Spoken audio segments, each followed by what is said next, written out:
Assalamualaikum warahmatullahi wabarakatuh. Perkenalkan, nama saya Sinta Aprilia Megantari. Di sini saya akan menjelaskan materi mengenai grooming. Teman-teman tahu nggak sih apakah grooming itu? Grooming adalah penampilan diri seseorang yang terjaga dan selalu rapi secara keseluruhan, atau tindakan di mana seseorang akan bersih atau rapi dalam berbagai hal, seperti cara berjalan, kemudian cara berpakaian, bertindak yang menunjukkan bahwa kita adalah pribadi atau orang yang sopan dan rapi.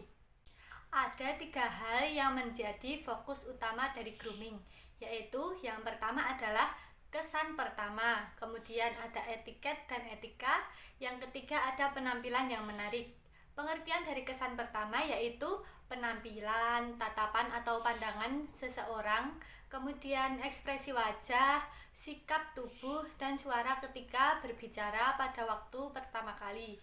Kemudian yang kedua, etiket dan etika, yaitu manfaat etika adalah untuk meningkatkan citra pribadi, memberikan kepercayaan diri, membuat seseorang disenangi, memudahkan hubungan dengan orang lain, dan mudah dalam hidup bermasyarakat.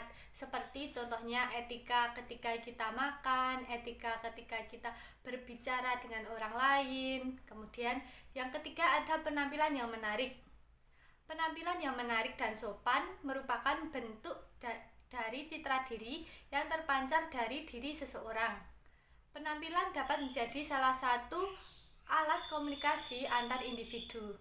Standar grooming ada untuk pria dan wanita. Standar grooming untuk pria yaitu antara lain gigi yang bersih.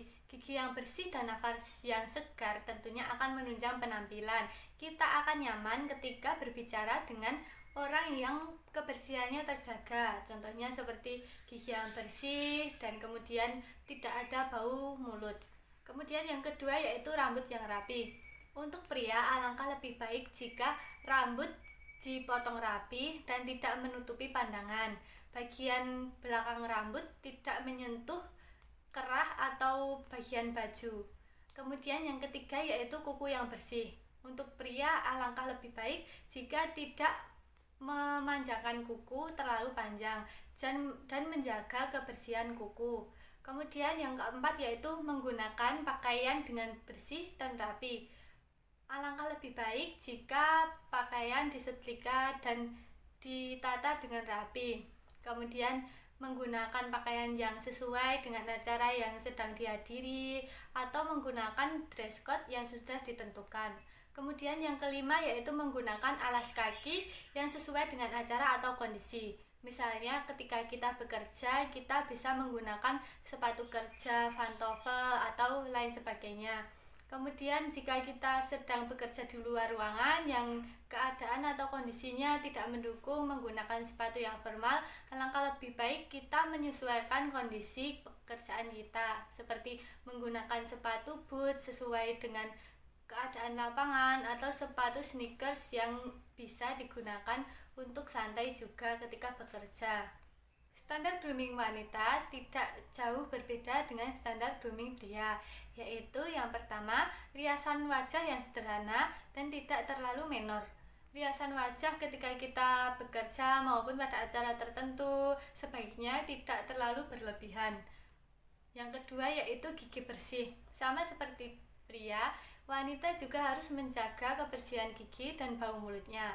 Kemudian yang ketiga yaitu rambut bersih dan rapi.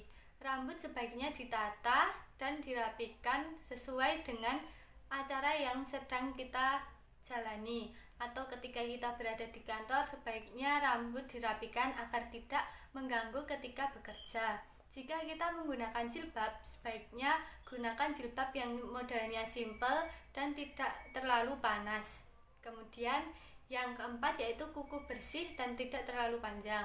Untuk wanita, kuku boleh dipanjangkan akan tetapi tidak boleh terlalu panjang, secukupnya saja. Kemudian jika kita menggunakan polesan kuku atau cat kuku, sebaiknya warnanya tidak terlalu mencolok atau sama dengan pakaian kita. Kemudian menggunakan pakaian dan alas kaki yang sesuai dengan acara. Ketika kita bekerja ataupun pada acara tertentu, sebaiknya kita memperhatikan pakaian kita dan juga merapikannya. Seperti ketika kita berada pada acara yang harus menggunakan dress code, kita seharusnya memperhatikan itu. Kemudian ketika kita bekerja, sebaiknya kita merapikan pakaian kita dan menggunakannya dengan sesungguhnya atau dengan rapi. Kemudian yang keenam yaitu menggunakan perhiasan yang secukupnya dan tidak berlebihan. Contohnya ketika kita sudah menggunakan jam tangan, sebaiknya kita tidak menggunakan gelang atau yang lainnya agar terkesan tidak berlebihan. Apakah kalian pernah mendengar kata dress code? Mari kita simak slide berikutnya. Pengertian dress code adalah aturan berbusana yang tertulis atau tidak tertulis yang diterapkan dalam acara tertentu. Dress code biasanya dicantumkan dalam surat undangan. Hal ini dimaksudkan agar para undangan bisa menyesuaikan busana yang dikenakannya sesuai dengan suasana acara tersebut. Tujuan dari penggunaan dress code sendiri yaitu antara lain penentuan dress code bertujuan untuk memberikan kesan serasi atau sesuai dengan suasana dan tema acara antara pengunjung yang memeriahkan acara. Menghadiri undangan dengan patuh dengan dress code yang sudah dicantumkan tidak hanya sekedar untuk formalitas, akan tetapi memiliki kedekatan personal dengan pihak yang mengundang. Ada salah satu kalimat yang berbunyi dress for success. Kalimat tersebut sering diterapkan di perusahaan atau kantor-kantor. Dress for success menggambarkan karyawan yang profesional pada setiap momen. Penampilan yang menarik dan mencerminkan profesi dan kepribadian adalah salah satu hal penting ketika kita bekerja. Sekian presentasi mengenai grooming dan dress code dari saya. Banyak salah, mohon maaf. Wassalamualaikum warahmatullahi wabarakatuh.